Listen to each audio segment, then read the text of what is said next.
le cadre de référence international des pratiques professionnelles. Le CRIP est le seul cadre de référence reconnu partout dans le monde, pour la profession d'audit interne. Il renferme des éléments jugés essentiels dès lors que l'on veut exécuter des activités d'audit interne. Il décrit les compétences dont doivent disposer les auditeurs internes, les caractéristiques du service qui effectue ces activités, la nature des missions d'audit interne, et les critères de qualité permettant de mesurer la performance de ces activités. Le CRIP offre donc des lignes directrices à la profession, et définit les attentes des parties prenantes vis-à-vis de la réalisation des activités d'audit interne. Le CRIP comporte à la fois des dispositions obligatoires, définition de l'audit interne, code de déontologie et normes, et des dispositions fortement recommandées, modalités pratiques d'application, prise de position et guide pratique. Le respect des dispositions obligatoires est jugé fondamental. L'élaboration de ces dispositions suit un processus rigoureux, qui compte notamment une période de consultation publique. Les dispositions fortement recommandées décrivent les pratiques, qui sous-entendent une mise en œuvre efficace des principes énoncés dans la définition, le code de déontologie et les normes. L'ensemble des instituts d'audit interne approuvent ces dispositions et incitent vivement les parties prenantes à les respecter. Le CRIP donne la définition suivante de l'audit interne. L'audit interne est une activité indépendante et objective qui donne à une organisation une assurance sur le degré de maîtrise de ses opérations, lui apporte ses conseils pour les améliorer, et contribue à créer de la valeur ajoutée. Il aide cette organisation à atteindre ses objectifs en évaluant, par une approche systématique et méthodique, ses processus de management des risques, de contrôle, et de gouvernement d'entreprise, et en faisant des propositions pour renforcer leur efficacité. Cette définition souligne que l'objectif ultime de l'audit interne en général, et de chaque auditeur interne en particulier, est de créer de la valeur ajoutée pour l'organisation au moyen d'activités d'assurance et de conseil. Plus particulièrement, ces activités permettent de créer de la valeur ajoutée grâce à l'évaluation et l'amélioration de l'efficacité des processus de gestion des risques, de contrôle et de gouvernance de l'organisation. Pour la plupart des organisations, la création de valeur ajoutée n'est évidemment pas une option. Le management exige de toutes les fonctions de l'organisation qu'elle crée de la valeur ajoutée avec transparence. En énonçant expressément que l'audit interne contribue à créer de la valeur ajoutée et apporte ses conseils pour améliorer ses processus, la définition ci-dessus met l'accent sur l'engagement de la profession à répondre aux besoins de l'organisation. Toutefois, étant donné que, par leur nature, les activités de l'audit interne n'ont pas un impact aussi direct que celles des autres fonctions de l'organisation sur les résultats, l'audit interne doit être capable d'expliquer clairement au management et aux autres parties prenantes comment il crée de la valeur ajoutée. La référence faite à l'indépendance et à l'objectivité, ainsi qu'à l'approche systématique et méthodique adoptée par la profession, forme la base des activités d'audit interne. Le code de déontologie vise à promouvoir une culture de l'éthique. Son objectif est d'établir des principes fondamentaux et des règles de conduite pour promouvoir une conduite éthique dans la profession de l'audit interne. Le code de déontologie énonce 4 principes fondamentaux auxquels les auditeurs internes doivent adhérer pour gagner la confiance de ceux qui utilisent leurs services.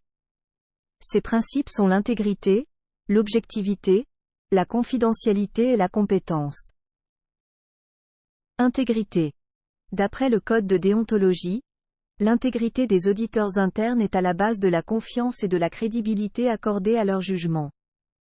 Les règles de conduite associées au principe d'intégrité énoncent que les auditeurs internes doivent accomplir leur mission avec honnêteté, diligence et responsabilité.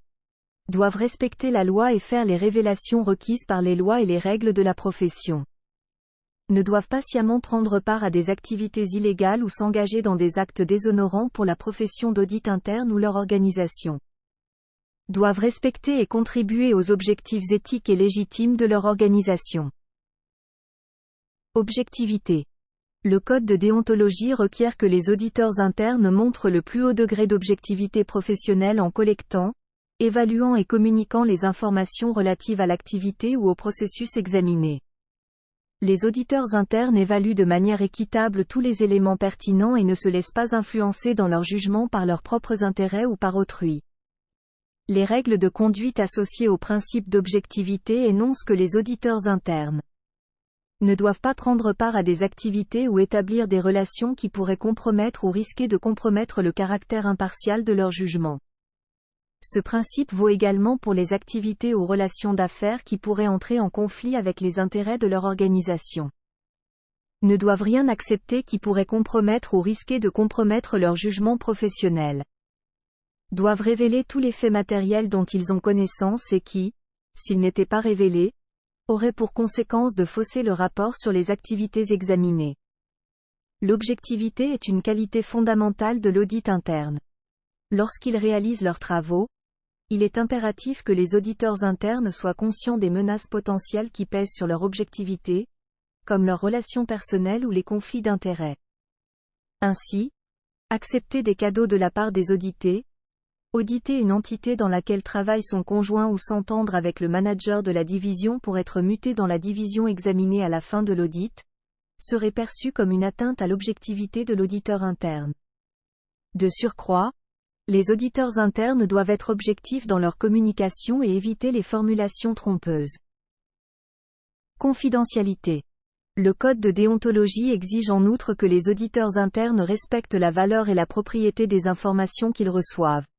Ils ne divulguent ces informations qu'avec les autorisations requises, à moins qu'une obligation légale ou professionnelle ne les oblige à le faire.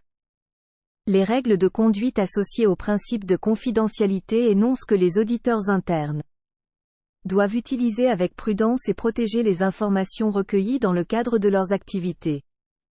Ne doivent pas utiliser ces informations pour en retirer un bénéfice personnel, ou d'une manière qui contreviendrait aux dispositions légales ou porterait préjudice aux objectifs éthiques et légitimes de leur organisation. Pour réaliser ces travaux, l'auditeur interne a besoin d'un accès illimité à toutes les données pertinentes. Pour lui accorder cet accès, le management doit pouvoir être certain que l'auditeur interne ne communiquera pas ou n'utilisera pas ces données d'une façon qui nuise à l'organisation, viole la législation ou la réglementation ou qui se traduisent par des gains personnels. De même, l'auditeur interne doit protéger les données en sa possession, et veiller à ce que les informations confidentielles ne soient pas divulguées par inadvertance à des parties qui ne doivent pas en avoir connaissance. Compétences. Enfin, le code de déontologie exige que les auditeurs internes utilisent et appliquent les connaissances, les savoir-faire et expériences requis pour la réalisation de leurs travaux. Les règles de conduite associées au principe de compétence énoncent que les auditeurs internes ne doivent s'engager que dans des travaux pour lesquels ils ont les connaissances, le savoir-faire et l'expérience nécessaires. Doivent réaliser leurs travaux d'audit interne dans le respect des normes internationales pour la pratique professionnelle de l'audit interne. Doivent toujours s'efforcer d'améliorer leurs compétences, l'efficacité et la qualité de leurs travaux. Les activités d'audit interne peuvent être effectuées par des personnes qui font preuve d'intégrité, d'objectivité et de confidentialité, mais ces activités n'auront guère de valeur si ces personnes n'ont pas les connaissances et les qualifications requises pour accomplir ce travail et en tirer des conclusions valides.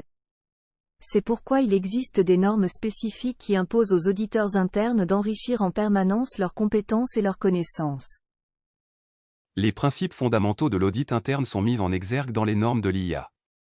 L'introduction aux normes reconnaît que l'audit interne est exercé dans différents environnements juridiques et culturels ainsi que dans des organisations dont l'objet, la taille, la complexité et la structure sont divers. Il peut être en outre exercé par des professionnels de l'audit, internes ou externes à l'organisation.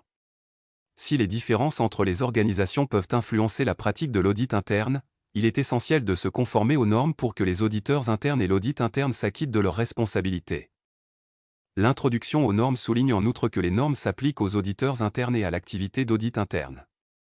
Tous les auditeurs internes ont la responsabilité de se conformer aux normes relatives à l'objectivité, aux compétences et à la conscience professionnelle individuelle.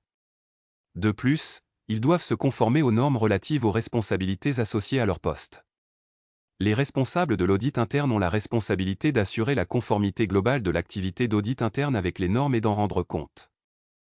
Dans ce sens, les normes ont pour objet de définir les principes fondamentaux de la pratique de l'audit interne, de fournir un cadre de référence pour la réalisation et la promotion d'un large champ d'intervention d'audit interne à valeur ajoutée, d'établir les critères d'appréciation du fonctionnement de l'audit interne, de favoriser l'amélioration des processus organisationnels et des opérations.